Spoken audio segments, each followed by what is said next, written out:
All those in attendance online, and welcome to our council meeting, 12:30 p.m. on Tuesday, 3rd of March 2026. So we will start by saying the affirmation. We'll just stand for the affirmation. We recognise the traditional owners of the land. We are inspired by the early pioneers and by those who gave their lives for our country. We now ask God's blessing on our deliberations and on our commitment to build a better lifestyle and environment.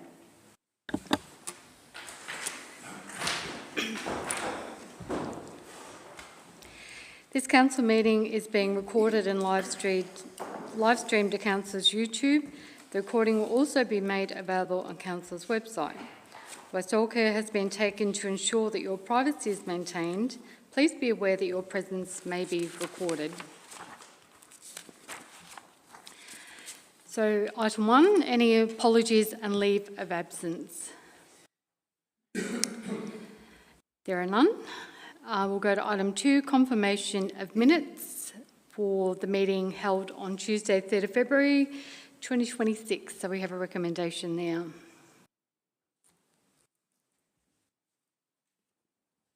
Yes, Madam Mayor, I've had a look through the minutes and they appear to be an accurate and correct record. Thank you. Councillor Emerson, do you have someone to second that? Yes, Lady Mayor. Thank you. Thank you, Councillor Blake. Those in favour? Okay, so that's carried. Do we have any matters arising from the minutes? There are no matters arising for the minutes. We have item 4, presentations of awards. We have none of those. Number 5, presentation of petitions and joint letters, so none of those. So item 6 is disclosure of conflict of interest at a council meeting. So does any councillor have a conflict of interest which they need to declare? So I will be declaring a conflict in 9.5.1, resource ready, Northwestern Victorian energy and mining impact and readiness strategy as our farm is in discussions with a renewable energy company about a proposed wind farm project. There are no other conflicts of interest. Go to item 7, informal meetings of councillors. And we have a recommendation there. I move that the minutes of the informal meetings of council be accepted. Okay, thank you, Councillor Hyde. Do I have somebody to second that? I'll second that motion. Thank you, Councillor Probes. Just show of hands, all those in favour? Okay, so that's carried.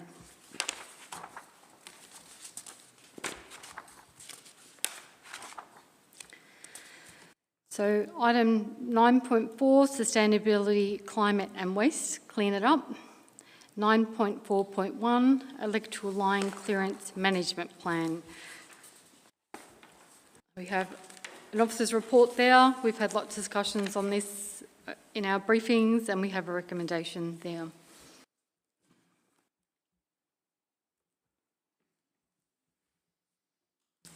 Mayor, I'd like to move that the council adopts the electrical line clearance management plan 26-27.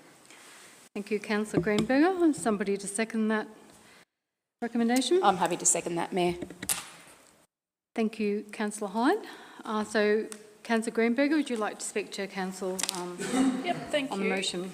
The electrical line clearance management plan is to document how the Northern Grampians Shire Council will maintain electrical line vegetation clearances in the declared areas of Stawell and St Arnaud as required by the Electricity Safety Act 1998, so it applies to the towns.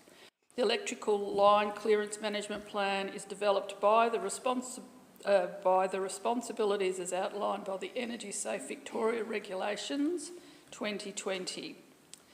The following are identified as the key objectives of the plan. Firstly, of course, public safety, Secondly, compliance with the Electricity Safety Electrical Line Clearance Interim Regulations 2025, protection of areas of important vegetation which may be deemed as such on the basis of those areas containing botanically, historically or culturally important vegetation or vegetation of outstanding aesthetic or ecological significance and or the habitat of rare or endangered species. Next, management of vegetation to maximise the amenity of value of council's trees. Community satisfaction with the manner in which the necessary works are carried out. And finally, provide a safe workplace for employees and contractors. So I commend this policy to council and recommend that it be accepted. Thank you, Councillor Greenberger. Councillor Hyde, would you like to address the council on the motion? No, I think Jenny just covered it all. We don't need nothing further. So does any other councillor wish to speak for or against the motion? Councillor Greenberger, would you like to sum up? No, nothing further. Thank you. Okay, I'll now put that motion to the vote. All those in favour? Okay, so that's carried.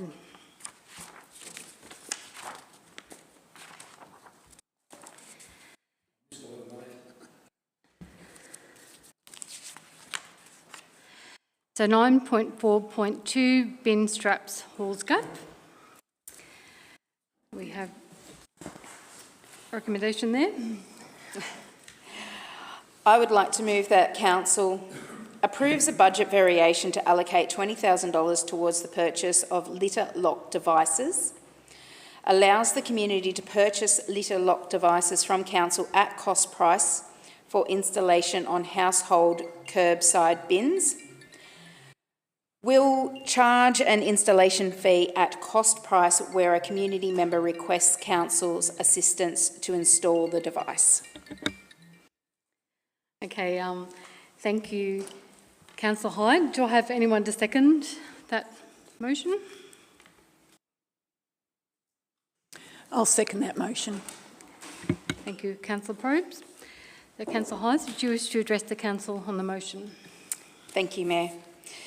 So, as we all know, out at Halls Gap, there are smarter than average birds out in that part of the world. And although previous devices have been initiated by council, the birds have now worked out a way to overcome those initial devices that have been in use for the last few years.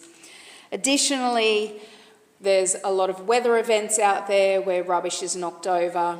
Birds are getting into the rubbish, and it is causing the community a great amount of concern from an environmental point of view and also a hygiene point of view, and not to mention it's very unsightly. So preliminary investigations have been undertaken by the officers, and there were several solutions available that work to varying degrees, and the preferred has been litter lock. To implement a solution in this financial year, a budget variation is required, and this is a situation we really need to rectify now, not wait until next financial year. The initial budget variation will enable council to purchase the litter lock devices in batches to avoid overstocking, and future procurement to meet these additional demands will be considered as part of the 26-27 budget process. So if the budget variation is approved, council will purchase a supply of litter lock as a solution that can be purchased from the council at cost price to be installed on the residents' household bins, hopefully combating some of the endless rubbish that seems to be spreading through a good portion of the streets. And along with a few other measurements, this can help the community out there a great deal. Okay, thank you, Councillor Hyde. Councillor Probes, would you like to address the council on the motion? Just Halls Gap being a tourist destination, I think it's important that it shows a nice, clean presentation for people who visit.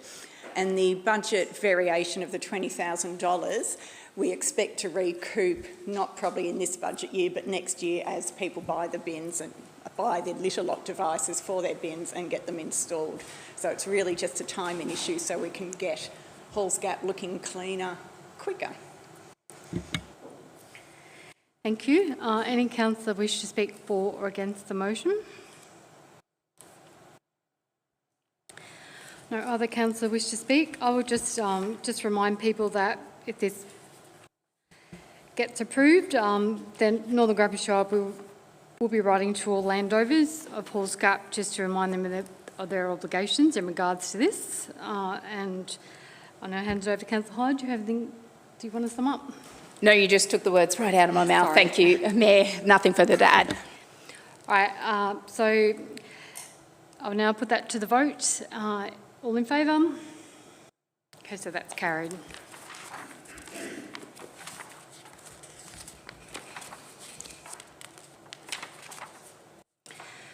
So now I'll exit the room as I have conflict of interest of 9.5.1. So I will leave the chair and Councillor Hyde will take over the chair.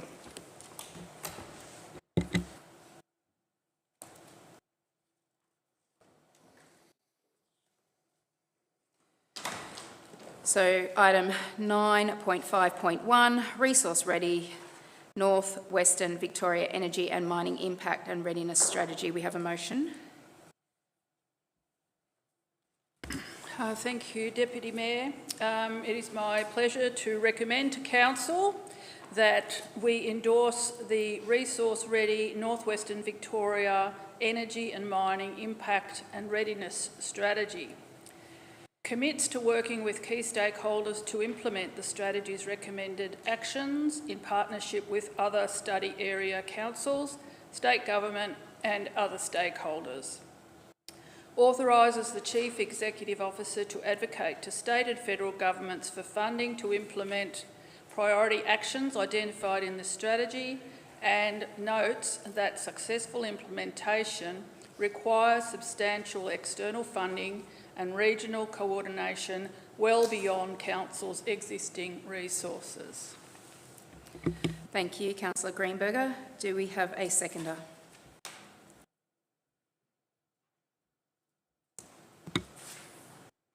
I'll second the motion. Thank you, Councillor Probst.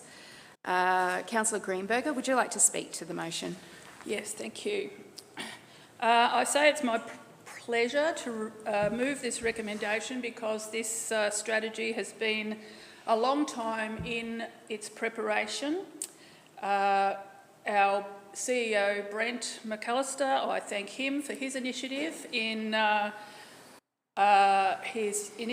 getting this strategy up and running, obtaining the funding, and to then, with the other councils, appoint a researcher to do this work. It's a very fine and very detailed strategy indeed. The strategy maintains a neutral position. It's focused on readiness and impact management rather than advocating for or against the energy and mining transition, specific technologies or individual project approvals. The Council has two relevant resolutions, namely not supporting VNI West and that it advocates against the introduction of the proposed new renewable energy zones covering the Shire in their current form. These resolutions and the recommendation to endorse the RRS, the renewable strategy, aren't in conflict with each other. 9 councils, Bullock, Gannawarra, Hindmarsh, Horsham, Loddon, Northern Grampians, Swan Hill, West Wimmera and Yarriambiack have all been involved and have commissioned an independent study to assess the impacts of VNI West Transmission Project, 33 renewable energy projects and 22 mining projects.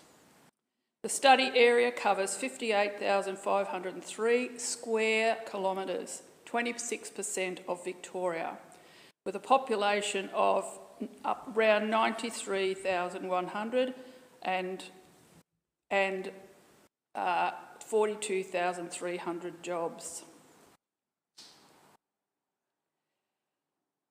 This endorsement reflects Council's commitment to fulfilling its obligation under the Local Government Act 2020 to provide good governance in its municipal district for the benefit and well-being of the municipal community, regardless of what decisions are ultimately made by state and federal approval authorities regarding major projects in the region. Council has no statutory authority over renewable energy project approvals. These decisions rest with state and federal governments through processes such as environmental effects statements, planning ministerial approvals and mining licence determinations. However, Council has clear responsibilities to assess project referrals, provide informed comment on local impacts, engage with affected communities, plan for service delivery and infrastructure needs, and advocate for regional interests. The Resource Ready strategy enables Council to meet its obligations by offering an evidence-based framework for assessing potential regional impacts, identifying gaps in readiness, and effectively advocating for the resources and support required to facilitate a smooth transition and, in the case of renewable energy, maintain reliable service provision across the state. The strategy's analysis highlights significant potential. The strategy's analysis highlights significant potential risks to the region if major projects proceed without adequate preparation. Workforce shortages in agriculture and essential services due to labour competition, housing and rental crisis worsening as construction workers require accommodation, local road networks deteriorating under heavy vehicular traffic, existing infrastructure, water, telecommunications, energy supply strained beyond capacity, and community cohesion damaged by inadequate engagement and benefit sharing arrangements. Council's endorsement of the strategy represents a commitment to working constructively with all levels of government and industry to ensure that, should major projects proceed following state and federal approval processes, the region is positioned to minimise these risks and maximise benefits. So therefore, Council, I encourage you to approve the endorsement of the Resource Readiness Strategy. Thank you, Councillor Greenberger. Councillor Probes, would you like to speak?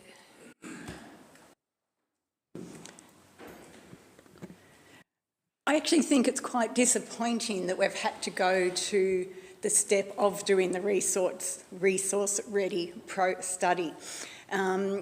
Over the last year that we've been in council and for periods before that, we've made representations to the state government about the issues with renewables in our area, but it seems to have fallen on deaf ears. So the Resource Ready study is putting those issues into an official format with data backing up the issues that we know affect our communities here.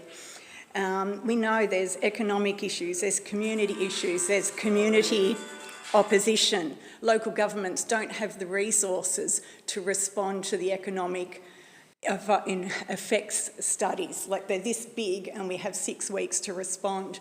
And those sort of issues that we've raised haven't been considered, so hence we need this Resource Ready study. Agriculture is the main industry in our areas and it's crucial in our economy, and our other industries rely on agriculture as well. Transport, food manufacturing, construction. If agriculture is affected, it's going to have flow-on effects to those other industries as well. And staff shortages. There's staff shortages everywhere, and in our local communities it's even harder. I go to the gym with the project manager for one of the construction jobs here, and he said to me the other morning, "We need labourers, where can we get them from, Karen?" And they're just not around. You've got to squeeze it from somewhere. And this resource study shows that that is an issue and it needs to be considered. And the issue is, if these projects go ahead, it's going to take workers from other businesses, and we're already struggling. It's also going to put more pressure on our housing and our other services. We have a shortage of housing now. Most of our housing is for families, it's older, it's not set up for workers coming in, so where are they going to live? These issues have been raised and we haven't had any substantial response from the government. There's going to be more pressure on our roads, on our utilities, water. We have a dodgy electricity supply anyway and dodgy internet connections. The extra usage of those services is going to affect existing businesses and existing residents on the use of those utilities.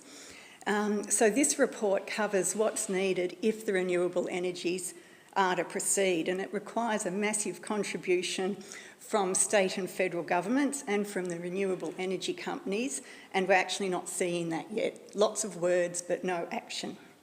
So if the projects proceed, we do need more support. We need support for the pressure on our resources, but most importantly, we need more recognition for the effects on our community, for the conflict it's causing, for relationship breakdowns, for the mental health, for the effect on the agriculture. So I think it's important that this study has been done to put the data behind all the issues we've been raising earlier. So for that reason, I support the study. Thank you, Councillor Probst. Any other councillors wish to speak? So, Councillor Greenberger, do you wish to sum up? Thank you, Deputy Mayor. I'd just like to also make the point that at the moment, the 9 councils that have proposed this study are over the next few weeks going to their councils to endorse the study. What I wanted to add was, in a sense, this is really the start of the process, that from this point, there's a lot more work needs to be done. I think the councils have identified at least 6 further research strategies need to be put into place to actually quantify how these risk factors can in fact be mitigated. So we will, along with the other councils, be reaching out to the state government and proponents to fund further research so that resources are required, and they are required certainly as soon as possible to start to get some of this work happening in order for us to be as well prepared as we can be. So thank you, Deputy Mayor. Thank you, Councillor Greenberger. I put the motion to the vote. All in favour? Against? That's carried. Thank you. We'll get the Mayor back in.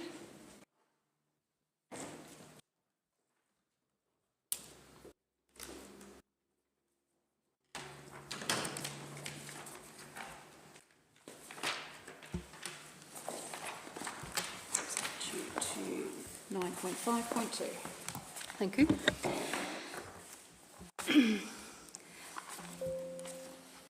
So 9.5.2 procurement policy.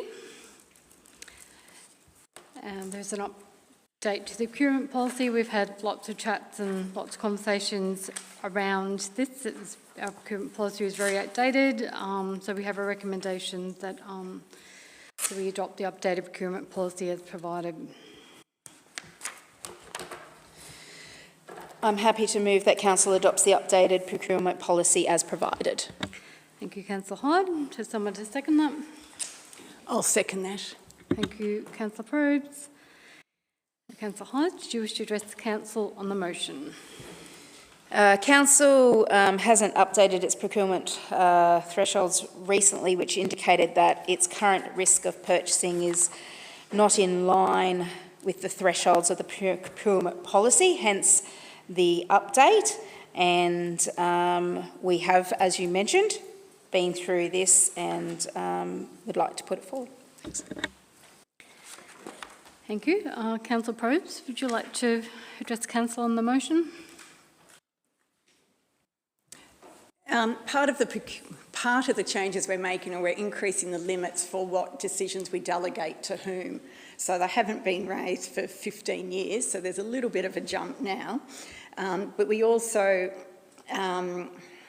have thresholds of the different sort of projects. So depending on the value of the project will depend on how many written quotes we have to get, who's got the authority to make the decision, and which decisions have to come to council.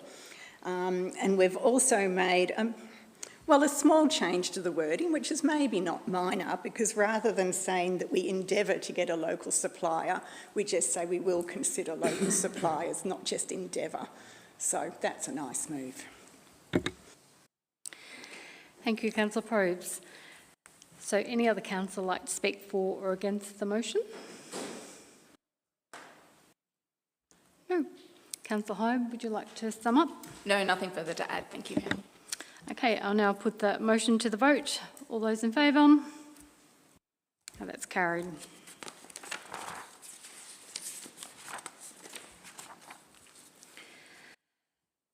(9.5.3) December Quarterly Finance Report.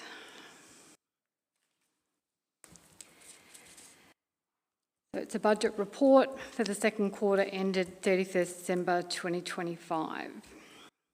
And once again, we've had lots of conversations in regards to this, and we have a recommendation and also an officer's report. So someone would like to move the officer's recommendation? I move that Council accepts the budget report for the second quarter ended 31 December 2025. We approve the forecast variations within and accepts that a revised budget is not required. Happy to second. Thank you, Councillor Emerson. So, Councillor Probst, would you like to address the Council on the motion? It's the quarterly report. It's the second one for this financial year, the 25-26 financial year. It basically shows we're on track. There's no surprises in there. There are variations which we have every quarter and every year, which is usually just the timing of different issues. So we might have expected to get income this year, but we got it last year. Actually, this is per quarter. Or we expected to spend money this quarter, but it's not going to be spent till next quarter. So the variations tend to be timing issues. There was nothing scary in there for us to be worried about, so happy to move it. Well said. Thank you. Councillor Emerson, would you like to address the Council on the motion? Nothing further from me. Okay, would any other councillor like to speak for or against the motion? Councillor Probst, would you like to sum up? Okay, I'll now put that vote motion to vote. A show of hands, those in favour? Okay, that's carried.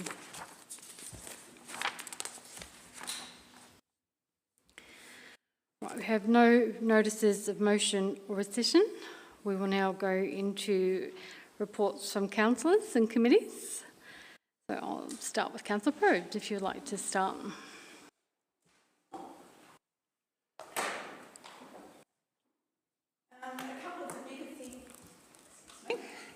A couple of the bigger things that have been relevant over the beginning of this year has been meeting with the hospital, the community, the PHN and government organisations about the doctor and health professional issue, particularly locally here.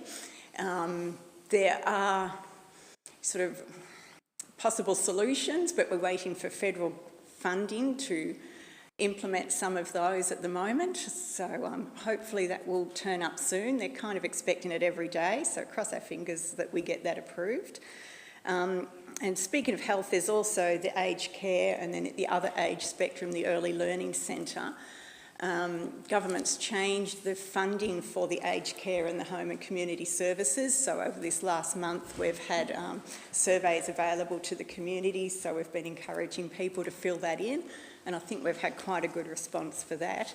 And just starting now are listening posts for the early learning centre, so we can talk to you and find out what the needs are, so we can make future planning. So they will be happening over the next month. Keep your eye out and make sure you get to one if it affects you. The other big issue for this area particularly is water. We just don't have much of it. We lost Batio Catio a few years ago. We're fighting with Parks and at the moment to get the water back into Teddington. It's moving quite slowly, so we have put pressure on Parks recently to get moving on that one. Hopefully we see some action in this next month. And we're all going out to Batio Catio this afternoon to have a look there and see the issues there with our lack of water and what a great camping and recreational place it used to be. In Sanarned, been to a few events that just remind me all the time how important volunteers are to our community. We've got a new theatre company that started, so they're going to redo the play about the last hanging that was in Sanarned that was written by Bruce Small, who was a previous councillor and I think mayor. So it's exciting that we've got new people coming to our towns and initiating new activities. Emu Hall, I went to their AGM, and without those volunteers our halls would close, they wouldn't be maintained, so thank you very much. And the Lord Nelson Park, all the sporting groups who use that and the volunteers who put in their time to keep those functioning. Without you guys, things would never happen. On a personal note, the things I'm looking forward to in Sanarned are the Vine and Lamb restaurant opening at the Old Manny, and also the Asian restaurant. So both of those are looking pretty close. So hopefully by Easter, we might have 2 more choices for eating out and socialising. And the other thing that's quite exciting too is the art project for the Queen Mary Gardens. So there's been a lot of contact between the Queen Mary Gardens Committee and the council workers to get this project happening, to talk about what sort of feel and vibe we want from the artwork, which I love those conversations. And so it's out for tender now, and some people have rung asking about it. There's a bit of interest, I think, from the artists, so it will be really interesting to see what sort of ideas the artists have and what the gardens will look like when we have our sculpture in our Buddleia Butterfly Garden. Thank you, Councillor Probes. Councillor Emerson, did you wish to have your report? Yeah, thank you. It's always difficult when I follow my fellow Carra Ward councillor. So having said that, most of the meetings that Karen has attended, I've been there as well, but just a couple of others that she may have overlooked is we had a disaster planning meeting, which I thought was very important, organised by the services of Victoria. Specifically talked about floods and fires and what the disaster plan could be in regard to that. The Recreational Advisory Group, which meets monthly and with information provided by the Council in regard to the activities of the footy club, the netball club, the hockey club, Lord Nelson Park Committee. There's a number of others involved in it.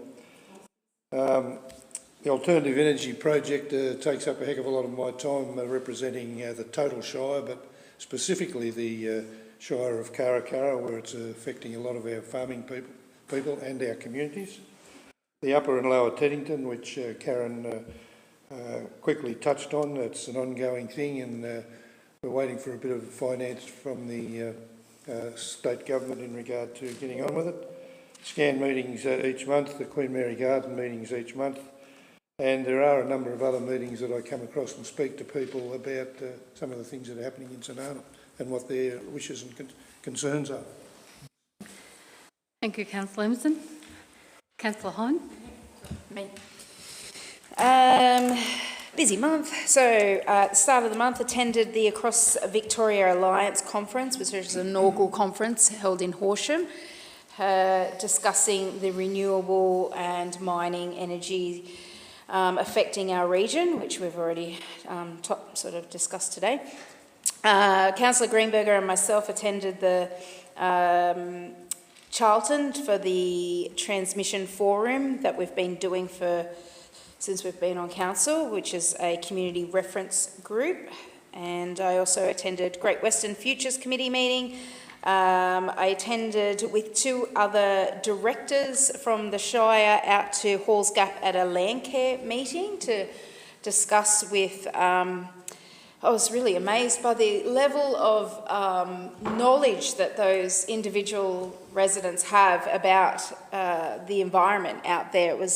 But we were discussing the bigger picture, but we're very lucky to have such smart people amongst our community.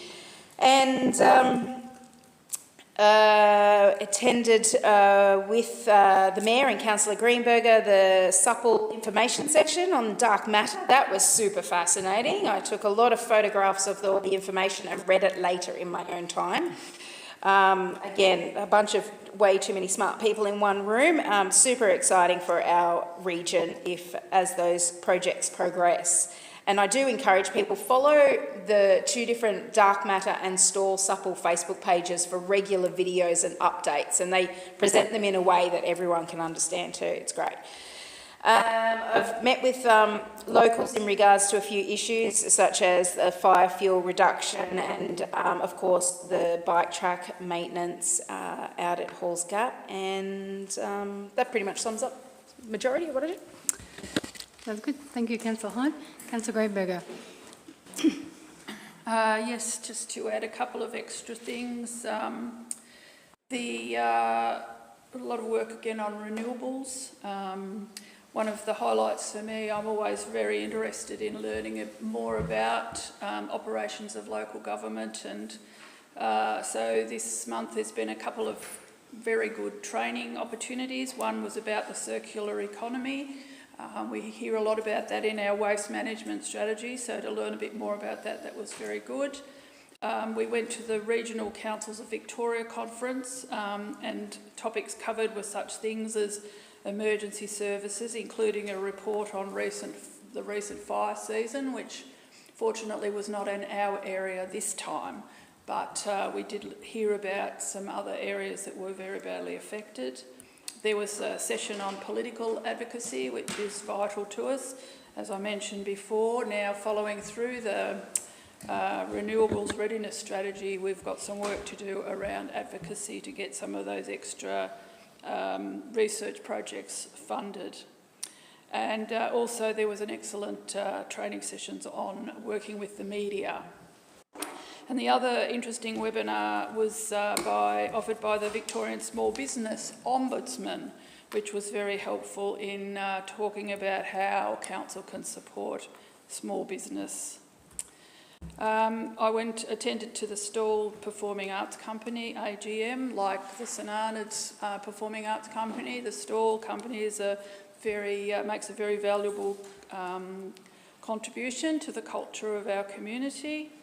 And another activity was the opening of the Salvation Army new facilities in Cooper Street, called the Greater Grampians Salvation Army Holistic House.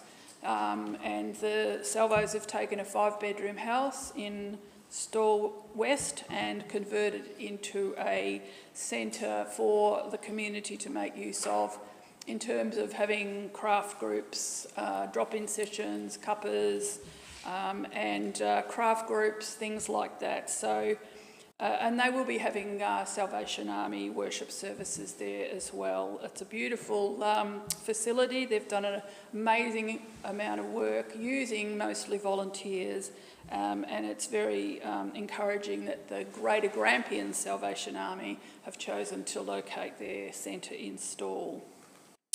And the other thing that I'll mention was that Mayor and I participated in a strategic planning day at the Stall Golf Club on Saturday morning, which was very encouraging, around their interest in upgrading their facilities out there. But prior to that, they're also thinking about the future of their club, which is very valuable, I think, for another facility that could be even more of an asset to the Stall community. Thank you. Thank you, Councillor Greenberger. Councillor Blake. Yes, as Councillor Greenberg said about the salvos, thank God for the salvos. It's a fantastic facility. And one of the great things about since we've all got elected is knowing that that we're not in wards now. We can all travel around the whole municipality and appreciate and learn from every part of this community. So that's fantastic. One thing that I did actually come across the other day is I went to the Lions Club, the Youth of the Year, and to find that there's so many passionate, intelligent youth out there that represent our community and become leaders of the future. Other things that we've been involved in a lot lately is I went out to Marnu. There was a barbecue out there for the farmers and the issues that they've got, and as we've all worked to help with the farmers and everything that's involved in the renewable side of it, we do support them in their fight. But apart from that, I've been really crook lately, and I apologise for my absence. But that's all I've got to say. Thank you very much. Thank you, Councillor Blake, and we're glad to have you back. So I'll try not to double up. There's been a lot happening over this month, and I think a lot of my time actually goes into making phone calls and following up stuff. It's been a big month of people chasing up stuff, which has taken a lot of time and resources. But there's been a lot of exciting stuff going on in our Shire over the past month, and it was a good last week for CEO and I went down and did the soil dig at the Loam Hotel site, which is going to just be amazing for our region.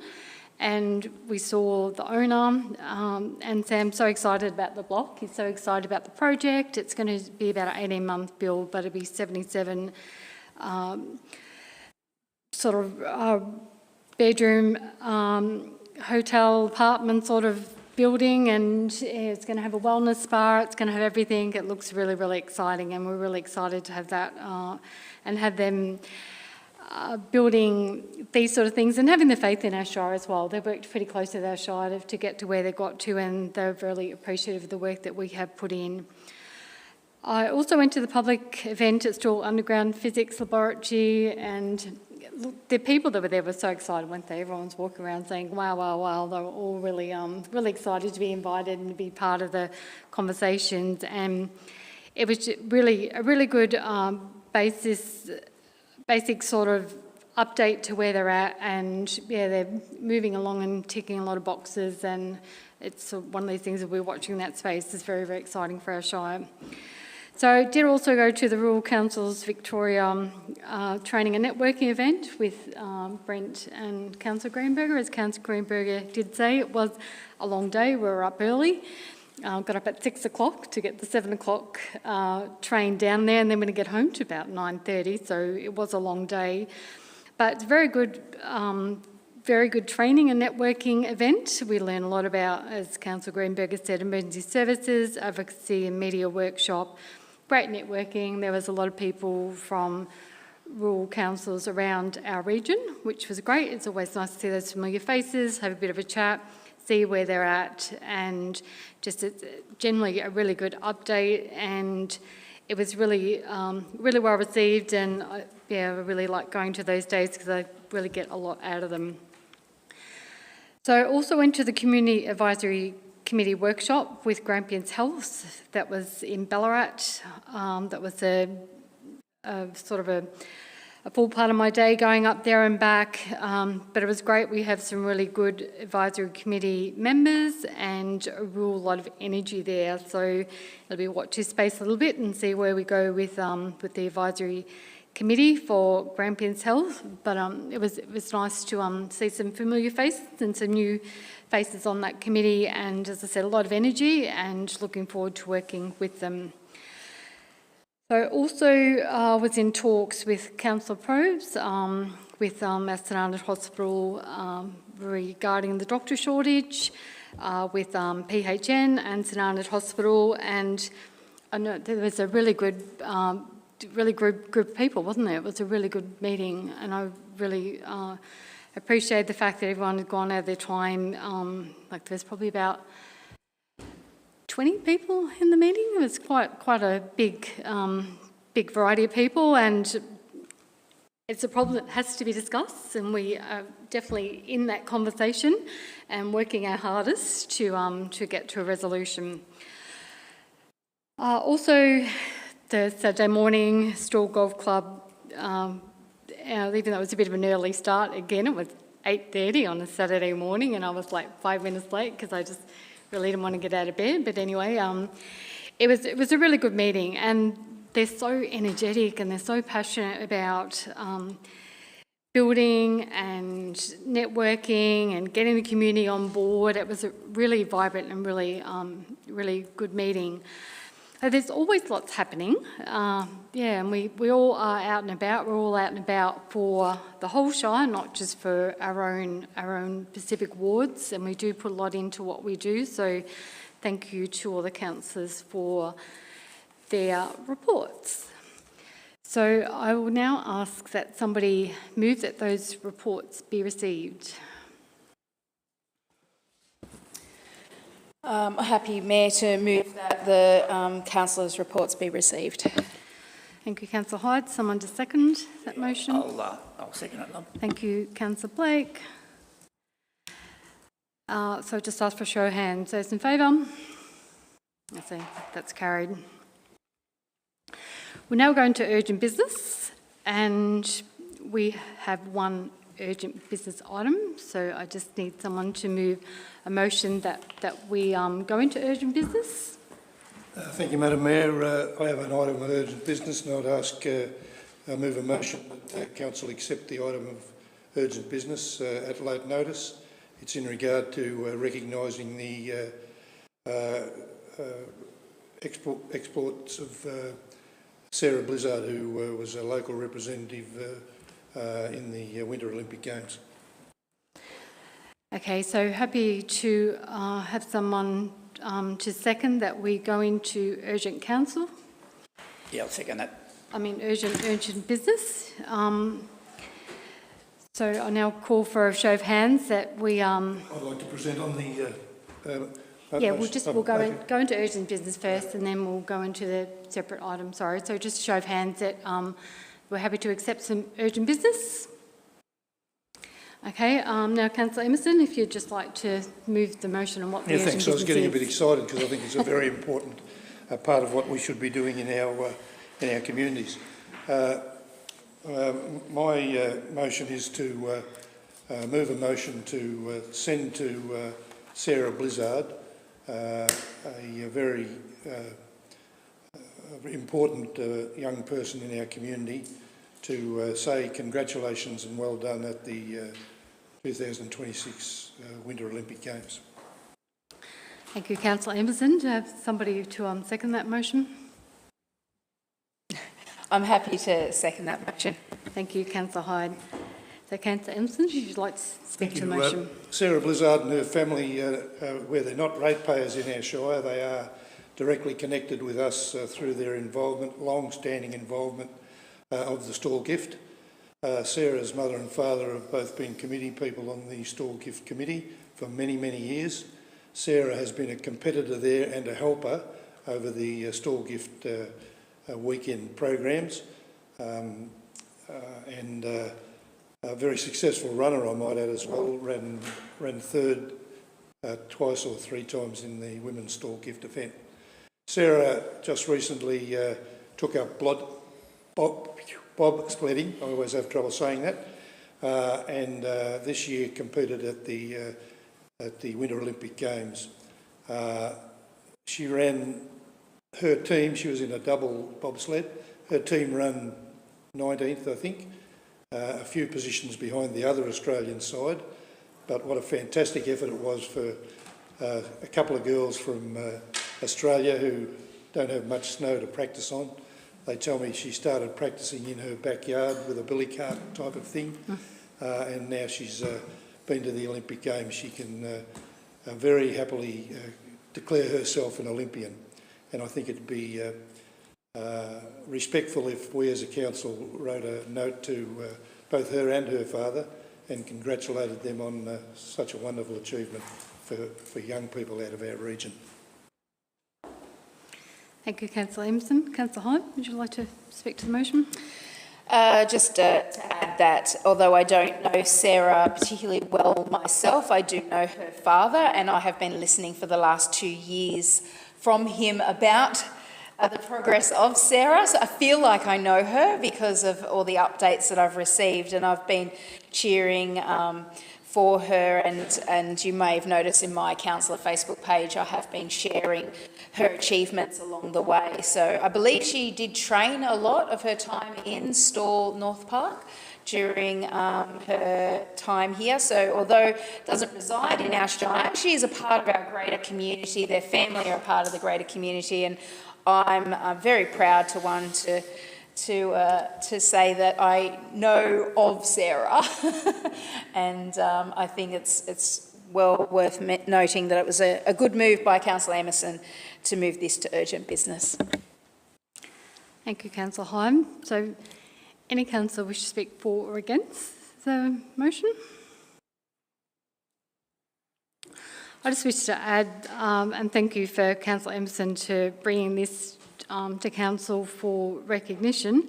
I did follow Sarah on Facebook, and I did notice her mum and dad were over there cheering her on, and I thought, how nice is that, and how proud they must be of her, and how proud we are of her. I feel like it's a really big ask to do something like that, and she's given it her 100+% and done exceptionally well. So I'm more than happy for us to write a letter to Sarah and congratulate her on her efforts. So, Councillor Emerson, did you wish to sum up? Okay, thank you. So I'll now put the motion to the vote. Those in favour? Okay, that is carried. So we're now going to public question time.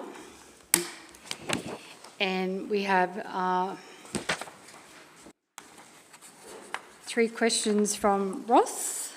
So Ross, if you would like to come up, I'll just read out some rules about public question time. So question time shall not exceed 15 minutes, a maximum of 3 questions at any one meeting. The presentation of each question shall not exceed 2 minutes. Speaker can provide a brief background to the question, 30 to 50 seconds. So Chair may disallow a question. Chair may accept or reject additional questions. A question will not be debated. A written response will be given for all public questions, but you're getting your responses today. So we'll start with your first question. Thank you, Madam Chair, for that. I was going to check that I had up to 50 seconds for a preamble for a question, particularly my first one. I'd just like to give some background context before I ask it. Since this new council formed in November 2024, I have forwarded dozens of emails to Councillor Probst, Mayor Hislop, and to a lesser degree for information to Councillors Greenberger and Hyde. I've had 2 written responses from Councillor Probst, the first thanking me for congratulating her on her election, the second to tell me that she had already written to Council about something I'd contacted about, but with no detail about what specifically, and no response to my follow-up email seeking clarification about what she had sought from Council. Otherwise, there have been no responses from Councillor Probst. I have had some written acknowledgements from Mayor Hislop that she has read certain emails, and she has also mentioned regularly that she does read my emails sent to her, and I thank you again for that, Mayor Hislop. All right, so we might just go to the question, if that's okay. My question today, number 1, is why don't Northern Grampians Shire Council governance rules or practices require our public representing councillors to acknowledge receipt of written communications sent to them by residents or ratepayers, and do not include any requirement for councillors to respond to said communications with minimum performance standards of providing the resident or ratepayer with relevant information or advice of what further action or follow-up they will take in relation to the correspondence and the time to reply by. So we have a response from Vaughan Williams. Yeah, so the governance rules relate to council meetings procedures. They don't relate to council's responses to community queries. But having said that, there are no formal rules or practice specifying how councillors manage complaints or queries. Thank you, Director Williams. As you probably know, I've asked that question in response to your written communication to me couple of weeks ago saying basically the same when I'd asked Mayor Hislop back in May by email why. Okay, thank you. We'll have it on record and I'll continue to pursue the matter. Question 2, some of the emails I have been sending to Mayor Hislop and Councillors Greenberger, Hyde and Probst have been to alert them to Facebook links of advertised scheduled informal and formal community information sessions conducted by Bullock Shire councillors, and some that have included members of that council's executive team also in attendance. This year, Yarriamback Shire have been publicising very regularly the formation of their roadshow of town meetings to meet the councillors, which has commenced and includes attendance by their Shire's engagement van and bylaws officer. I've also been regularly forwarding examples of Bullock Shire communicating about the formation of their youth advisory group 2 years ago, the youth advisory group addressing council at a meeting, and then the refresh for this year with new members becoming part of the group. All right, before I get cut off, basically what I was preambling there was a lot of what I engage about with the council or the councillors is trying to talk about how they add additional ways for diverse members of our community to make contact with them.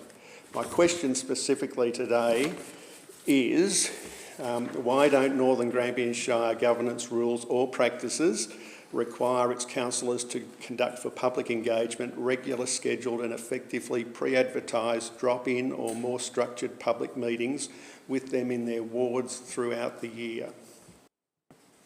So Vaughan Williams will answer that question again. Council does have a community engagement policy. It's available on our website and we'll provide you the link. We don't actually have any process for scheduled meetings for the councillors, for members of the community, just as a general rule. We also, as an entity, don't specify how the councillors engage. That's up to the councillors. Okay, and in regards to question 3, so I have the ability to rule on questions, and question 3, could the 2 Karakara ward councillors each please advise what were the most important changes, solutions or legacy outcomes that each of them achieved individually for the ward in 2025, and what is it that they are currently prioritising and working on to achieve for the ward this calendar year? So I'm just going to disallow the question in relation to 80.14.2. It relates to matters outside the duties, functions and powers of councillors, and the reason why I'm saying that is when we're elected councillors, we might get elected for a particular ward, but we're actually there to represent the whole council. I'm going to say that, answer your question by what is council doing in Karakara. So I'm going to give you a background of what council is doing. So as you're aware, we have spent all last year working on our council plan, our budget. As you heard before, many of us are on the meetings with the Teddington Reservoir, and we also have been to meetings in regards to the doctor shortages, working on renewables, mental health, disaster management, having there's other Rec Advisory Committee meetings that councillors are on, Queen Mary Gardens Committee in regards to the public art, and we're going to do a Batio Catio site visit today. So at the moment we are looking at advocating for our Shire generally because there's elections coming up, and some of the projects that are in relation to Karakara that we will all be advocating for together. Market Square Playground update. So they've asked there is 640,000. That's part of our advocacy. We're supporting funding. There's for St Arnaud hospital upgrades. So there's quite. We haven't actually got our advocacy list out, but there is quite a bit of work in regards to that. supporting our St Arnaud Hospital, and that's in relation, again, with the doctor shortages, working with Teddington Reservoir, which we have been doing over the past couple of years, and so we're now going to be putting in a funding and management request in regards to advocacy, and also the Southern Wimmera and North East Pyrenees pipeline, which has been in the progress for a little while, and we'll be doing a lot more advocacy in regards to that. And there's some of the priorities that we've highlighted in our advocacy program. There's lots more, and I've just sort of picked out a few just to let you know what we're working on. We're working on lots of other things, and as I said, some things aren't specific to Karakara, they're specific to the whole Shire, so we work on projects as a whole Shire collective, and councillors support each other in the wards, and but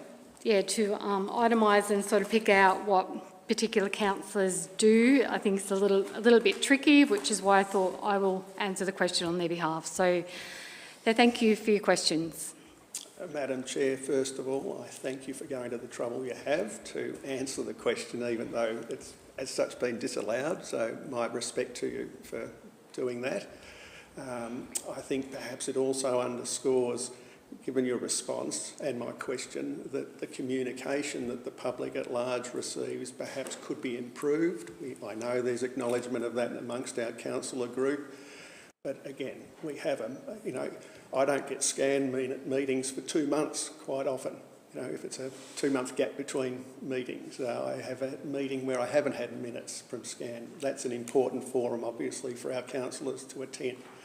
I know Councillor Greenberg and Councillor Hyde are very active on Facebook, but other councillors don't like using that. So there is, a shortage of information for the public at large, particularly those that are digitally divided and not, accessing the website or the Facebook page, or perhaps going to these minutes. Yes, I'll get cut off now, Karen. Thank you. Yeah, no, that's all right. Yeah, and we do try our best, so thank you. Thank you for your questions.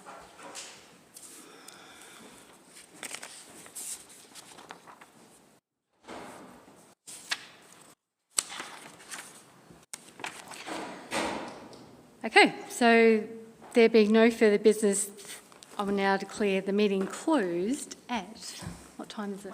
1:32. 1:32. Thank you.